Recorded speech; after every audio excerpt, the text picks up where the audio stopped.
नमस्कार दोस्तों। इससे पहले वाले एपिसोड में हमने देखा था कि हमने सबसे पहले यमुनोत्री धाम के दर्शन करे, उसके बाद हमने गंगोत्री धाम के दर्शन करे और अपनी चार धाम यात्रा को आगे बढ़ाते हुए अब हम प्रस्थान कर रहे हैं गंगोत्री से बाबा केदारनाथ धाम, बाबा भोलेनाथ के दर्शन करने के लिए। जैसा कि उसमें बताया था पौराणिक कथा में कि पहले यमुनोत्री के दर्शन करने हैं, फिर गंगोत्री के, उसके बाद बाबा भोलेनाथ के दर्शन करके उनसे आशीर्वाद लेना है।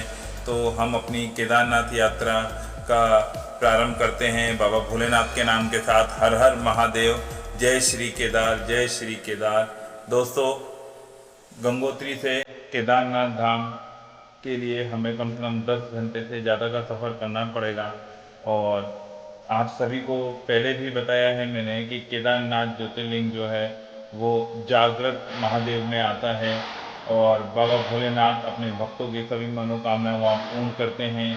केदारनाथ को धरती का स्वर्ग भी कहा जाता है, क्योंकि यहाँ की जो वातावरण है, स्वच्छता है और प्राकृतिक सौंदर्य है, वो आंखों से लेकर के मन को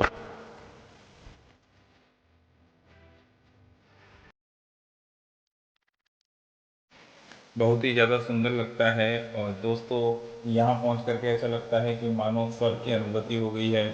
चारों तरफ बर्फ़ से ढकी हुई ऊंची ऊंची पहाड़ियाँ हैं और केदारनाथ महादेव अपने भक्तों को अपने चमत्कार के द्वारा हमेशा दर्शन देते रहे हैं। रास्ते में हमें घोड़ा, पालकी इत्यादि की जो व्यवस्था है वो केदारनाथ महादेव तक के लिए है, क्योंकि केदारनाथ महादेव का जो पैदल चलने का ट्रैक है वो लगभग 16 से 17 किलोमीटर का ट्रैक हमें पैदल करना है एक साइड से। मतलब 32 किलोमीटर हमारा दोनों तरफ का हो गया है ट्रैक। तो बाबा भोलेनाथ का नाम लेकर के हम अपनी यात्रा को आगे बढ़ाते हैं। हर हर महादेव। और देखिएगा रास्ते में कितने प्राकृतिक सुंदर हैं। और केदारनाथ महादेव अगर आप जाते हैं तो मंदिर के ठीक पीछे आपको जो 16 जून 2013 को जो महाप्रलय हुई थी, उस महाप्रलय में जिस एक चट्टान ने बाबा भोलेनाथ के मंदिर को, केदारनाथ मंदिर को बचा लिया था, और वो उस भयंकर जल प्रलय की जल राशि के साथ में बह करके मंदिर से कुछ दूरी पे ही, कुछ फीट की दूरी पे आकर के रुक गई थी, जिस कारण जो जलधारा थी उसने मंदिर को कोई नुकसान नहीं पहुंचाया और उस पत्थर के दोनों तरफ से और मंदिर के दोनों तरफ से होकर के जल निकल गया था। तो दोस्तों, भीमशिला के दर्शन जरूर कीजिएगा, क्योंकि कहा जाता है कि जो भीमशिला है उसको भीम का नाम दिया गया है। जो पांडवों के भाई भीम थे वो साक्षात वहाँ पे उपस्थित होकर के अपने महादेव की रक्षा करते हैं और भीमशिला के रूप में वो फेमस है। साथ साथ ही मंदिर के पीछे आदि गुरु शंकराचार्य जी की समाधि स्थल भी बनाया गया है, क्योंकि 13वीं शताब्दी में हमारे आदि गुरु शंकराचार्य जी द्वारा वहाँ पे केदारनाथ मंदिर का जीर्णोद्धार किया गया था। अभी वर्तमान में जो मंदिर 1200 सालों से खड़ा है उसको आदि गुरु शंकराचार्य जी द्वारा स्थापित किया गया था। और वहाँ भोलेनाथ की पूजा जो होती है शिवलिंग के रूप में, आप देखिएगा एक बैल की पीठ के आकार के शिवलिंग है बहुत बड़े, उनकी पूजा अर्चना की जाती है। कहानी में इससे पहले वाले एपिसोड में आपको बता चुका हूँ। तो और भी जो वीडियो आई हुई हैं केदारनाथ से संबंधित, उनको ज़रूर देखिएगा।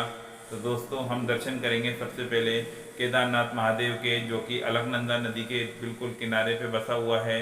अलकनंदा नदी वही नदी है जहाँ 15 जून और 16 जून की रात में जो महाप्रलय हुई थी, उसी नदी में जलधारा आसे में आ गई थी।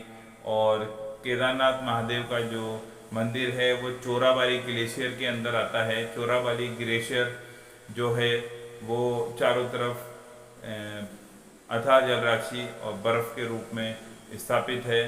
तो दोस्तों, बने रहिएगा साथ में, आपको बताएंगे। थोड़ी सी दूरी पे ऊपर भैरव जी का मंदिर है, चोराबाड़ी झील है जहाँ से जल राशि अथाह इकट्ठी हुई थी और वहीं से उस जल प्रलय का प्रारंभ हुआ था, जो अपने साथ सब कुछ नष्ट करता हुआ, बहता हुआ, सबको अथाह जनराशि जो थी वो लेकर के आया और बहुत सी जानों का नुकसान कर गया।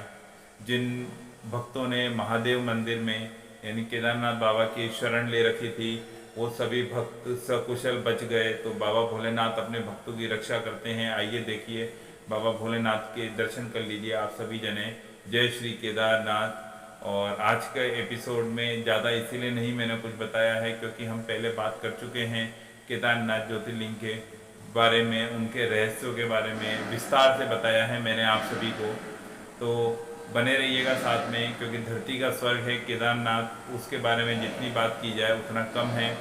तो आज का जो वीडियो है वो हम यहीं विराम करेंगे। केदारनाथ मंदिर में एक बात और आप लोगों के लिए है कि जब भी जाएं तो वहाँ एक दीपक जलता है, अखंड ज्योति दीपक जलाया जाता है, जो 6 महीने तक निरंतर जलता रहता है।